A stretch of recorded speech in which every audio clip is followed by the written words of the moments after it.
একটা মজার অভিজ্ঞতা শেয়ার করি আপনাদের সাথে। বেশ কয়েক বছর আগে আমার একটা মজার অভিজ্ঞতা হয়েছিল। ক্লাস 8 এ পড়ি। স্কুল পালানোর একটা দিনের ঘটনা। তখন জিলা স্কুলের ৩ তলায় ক্লাস চলতো। সেই সময় আবার স্কুল ফলানোটা খুব কষ্টসাধ্য একটা ব্যাপার ছিল। আমি অবশ্য পালাইলে কখনো একা পালাইতাম না। সবসময় ৫-৬ জনকে নিয়ে পালাইতাম।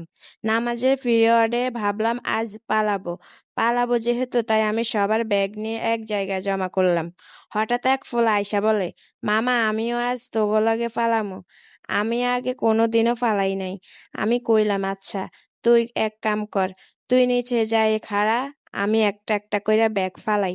ফলা গেল। আমার কথা মতো নিচে দাঁড়াই আছে। আমি সবার আগে আমার ব্যাগটা ফেলে দিলাম। তারপর একটা একটা করে সবারটা।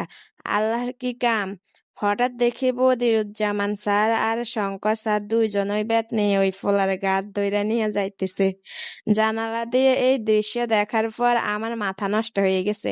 কিছু না ভেবে দৌড় দিয়ে ৩ তলা থেকে নিচে নাইমা স্যারদের রুমে ঢুকলাম। দেখি নাজমুল স্যার বসে আছে।